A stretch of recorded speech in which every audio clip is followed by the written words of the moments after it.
Yoo-hoo! Are you still listening? The Sermon on the Plain. It continues today. The multitudes had gathered before the sermon began. The multitudes had gathered for healing. Some had unclean spirits, some had other diseases, and Jesus healed them all. In fact, Jesus was so full of power that they just touched his cloak and they were healed. And they were all so amazed. Everything was going so well until he started preaching. First, they decided, well, we'll listen to the rabbi. I mean, he just healed us. I mean, we might as well give him a few minutes of our time. But then those beatitudes and those woes, they seem really difficult. In fact, they were different than everything they understood about how the world worked, how every kingdom worked. God's kingdom sound kind of upside down from all the kingdoms they've ever known. They didn't want to see God in their suffering. They just wanted their suffering to end. Isn't that why he healed them? To end their suffering? And then he starts saying things like, blessed are those who are persecuted. Blessed are you when people revile you for the sake of the Son of Man. Blessed. It was too appalling. It was too uncomfortable to think about all this. And so the multitudes that gathered, they began to walk away. Now, of those that remain today, not all are paying attention. Some look at the grass and think, ooh, that would be a nice spot for a nap. And Jesus is seeing them just kind of lose their attention. And Jesus says, even louder, those of you who are still listening, I say to you, the present participle in Greek, listening, is actually better emphasized as still listening. Are you still listening? And Jesus is saying this because people are not really listening anymore. He notices the jaw-cracking yawns and people looking at their sundial watches and going, what is this about? The 12 even look bored and confused. So Jesus pulls out a chestnut and says, love your enemies. Well, that wakes them. What did he say? Love your enemies? Did he say that? I thought it was love your neighbor. What is this? Love your enemy? That goes beyond the law. That's preposterous. So they all begin to look for a loophole. What about instead of loving my enemy, I tolerate my enemy? What about, how about this? I'll just be civil to my enemy. Maybe at most I can try and make excuses for my enemy. And Jesus continues, do good to those who hate you. Bless those who curse you. Pray for those who abuse you. Some might argue, well, maybe I can be civil with my enemy. Maybe I can even allow them to share the same planet with me. Maybe I can even restrain myself from retaliation. But love? Love? What are you trying to tell me, Jesus? To be a doormat? Are you still listening? Jesus asks. Well, Are you? Are you still listening? Am I? Am I still listening? Are we still listening when Jesus' teaching runs up against our very painful experiences? I remember a story of a priest who didn't know what to do when the Twin Towers were coming down and people were running into his church looking for a word of comfort and salvation. And he just didn't know what to do. And so he thought to himself, I'll just open the Bible. And whatever I open, I'm just going to read it because I have no idea what I'm supposed to do here. And when he opened the Bible, it fell open to Matthew's Sermon on the Mount, which is the parallel of today's Sermon on the Plain from Luke. And it opened to this passage: love your enemies. The priest said that it was the hardest thing he ever had to do, to read those words. And I wonder if he got the same astonishment, the same rejection from his hearers as Jesus did when he first preached this Sermon on the Plain.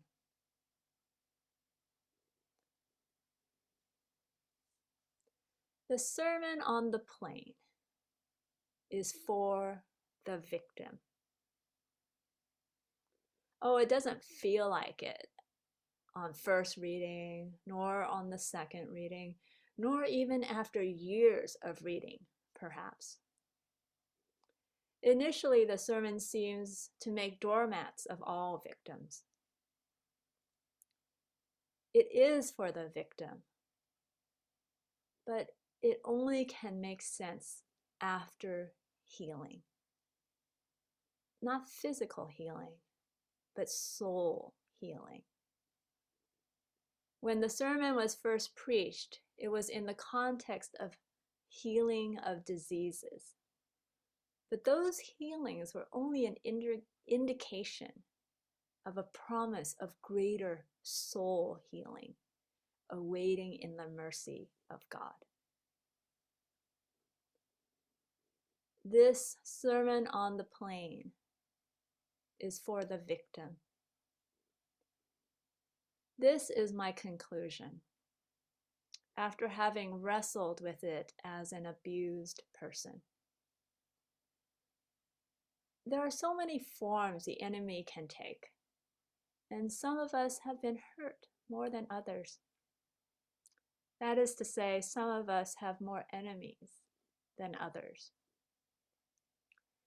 It can be a very lonely experience to go through so much pain, no matter how compassionate those who are around us can love us. It can be even more painful, though, when we hear Jesus' exhortation, love your enemies, and we are hurting so bad that we just feel worse hearing this because we're not able to do it. For so long, I read the Sermon on the Mount and the Sermon on the Plain, this particular passage, and I just felt like a failure. I have had enemies. Some of them have been systemic, and some of them have been personal. All injured me, and each injury is in various stages of healing. I have one injury that has taught me the most about God's love for me and what it means to love my enemy. When I was 6 years old in Hong Kong, I was molested by a stranger who trapped me at an elevator.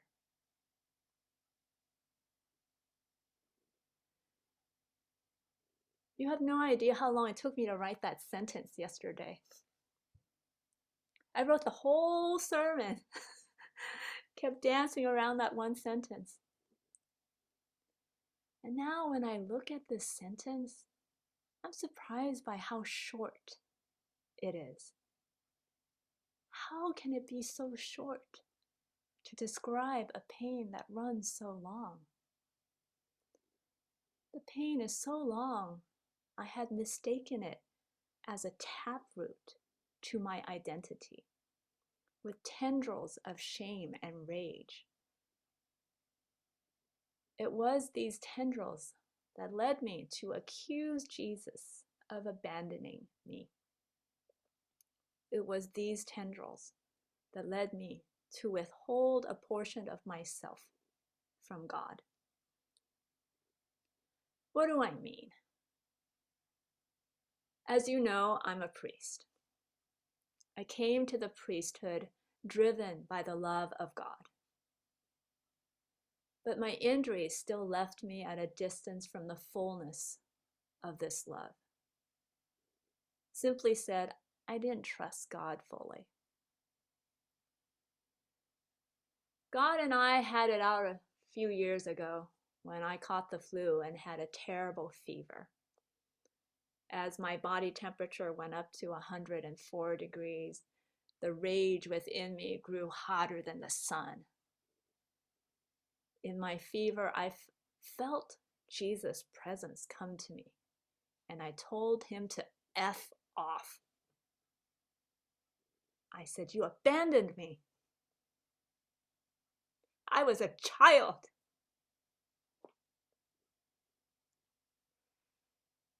And then Jesus showed me his wounds. He said, look here. I was there. You are not alone. I came for this purpose. The thing is, though my molester could have been my target of hatred, my enemy had become myself. The greatest injury of the molestation was that I hated my vulnerability. Because of that, I had always reserved some part of myself from God, trying to protect it without really knowing that I was doing it. When Jesus visited me with his wounds, I was visited by a vulnerable God. But unlike me, God, in God's own vulnerability, did not pull back from me, did not reserve a part of God's self from me, but came forth and poured love to me out of the wounds of Jesus.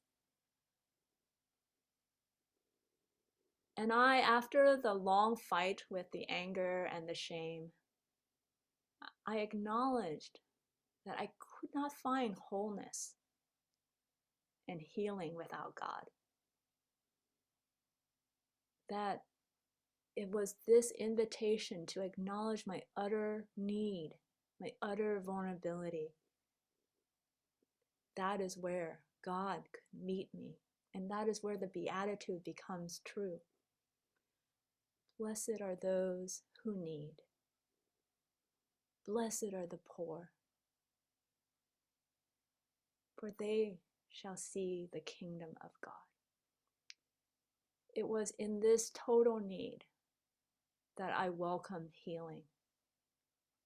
Healing that I've been waiting for. Now, it didn't happen overnight. Not this one encounter didn't do it. But it's put me on a path wherein I practice letting go of this divide between me and God that I feel like some pain is too much, and allowing God and surrendering to God's healing whenever I can. So, what about my enemy? Well, I have forgiven the 6-year-old girl for being a 6-year-old girl. Meaning I have forgiven life to be so utterly vulnerable.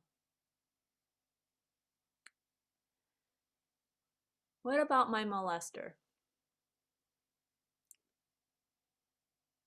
One of the ways I have found that really helps me is not to tell too much of a story around my molester, meaning not to make up excuses, not to analyze the situation.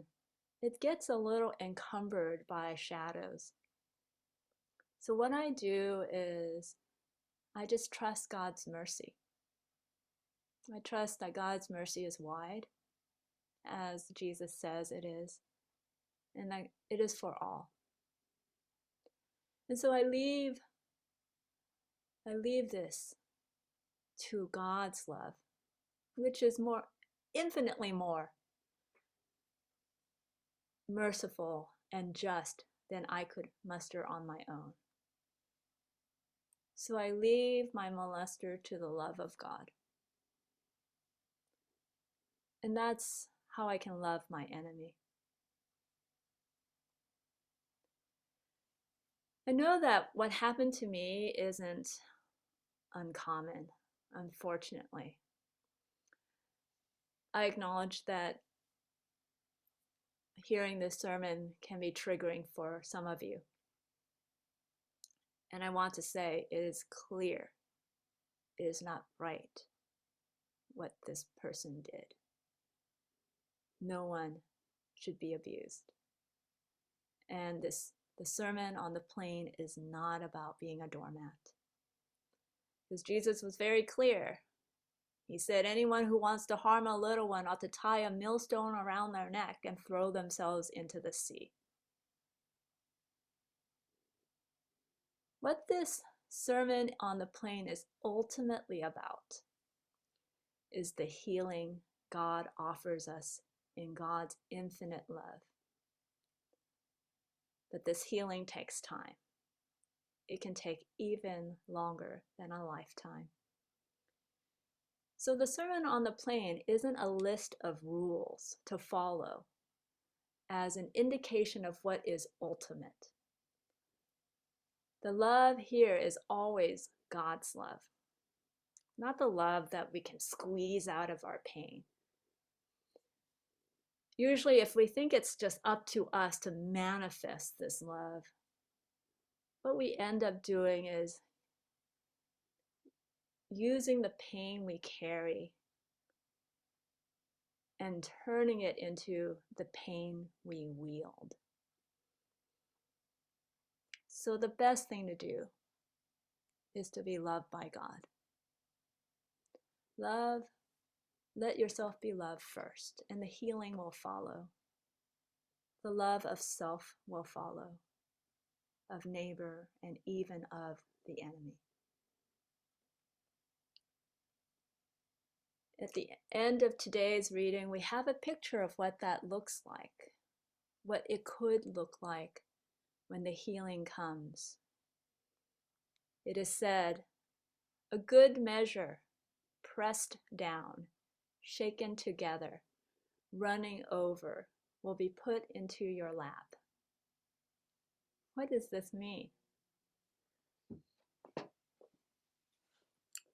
So back in the day when you were in first century Palestine, you would go to market, and sometimes you would bring a basket and to collect your goods, but sometimes you would wear an outer garment. And if you had an apron on, what you would do is you would shape it into a bowl, and you would put it on your lap when you wanted to buy grain. And so the seller would pour the grain into the bowl, and you would sift it and press it down. And that's how much you would pay for. And if the seller was generous, they'd top it off some. So imagine the grace of God as going to the marketplace to buy grain. You bring your basket, and the seller begins to pour the grain, and you say, hold on, I think this is all I can pay for. 1 second, let me shake it down, press it together. Yeah, I think this is all I can afford today. And then the seller says, oh no, and picks up the whole sack of grain and begins to pour into your basket. So it's overflowing, it's never ending, it's coming from a continuous source, and your basket overflows and overflows. And the seller says, in the kingdom of God, you're not paying for any of this. It's going to keep coming to you, this graciousness.